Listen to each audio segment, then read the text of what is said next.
Test series শেষ মুশফিকের। শ্রীলঙ্কার বিপক্ষে সদ্য সমাপ্ত ওয়ানডে সিরিজের শেষ ম্যাচ খেলার সময় আঙুলে চোট পেয়েছিলেন মুশফিকুর রহিম।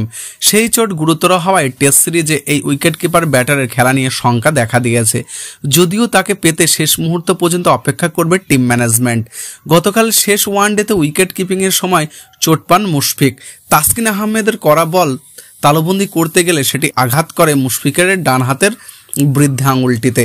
এই সময় মাঠে খানিকটা সেবা শুদ্ধ করা হয় তার। এরপর পুরো ইনিংসে তিনি উইকেট কিপিং করেছেন। ব্যাটিংয়ে 37 রানের অপরাজিত ইনিংসে গুরুত্বপূর্ণ অবদান রাখেন তিনি। মুশফিকের আঙুলের যেখানে দেখা গেছে চির, সাধারণত এমন চোট সেরে উঠতে অন্তত 4 থেকে 5 সপ্তাহ লাগে। সেই হিসেবে টেস্ট সিরিজে তার মাঠে নামার সম্ভাবনা নেই বললেই চলে। ঢাকা পোস্টকে বিসিবির নির্বাচক আব্দুল রাজ্জাক বলেন, মেডিকেল টিম থেকে জানানো হয়েছে ওর হাতে বেশ ব্যথা, ওর জন্য শেষ সময় পর্যন্ত আমরা অপেক্ষা করব। মুশফিক ছিটকে গেলে তার পরিবর্তে কাকে দলে নেওয়া হবে সে ব্যাপারে এখনও নিশ্চিত করতে পারেনি নির্বাচকেরা।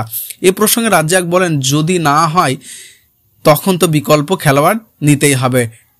সিরিজের প্রথম টেস্ট আগামী 22 মার্চ সিলেট আন্তর্জাতিক স্টেডিয়ামে শুরু হবে। এরপর 30 মার্চ থেকে দ্বিতীয় টেস্ট চট্টগ্রাম জহুর আহমেদ চৌধুরী স্টেডিয়ামে শুরু হবে।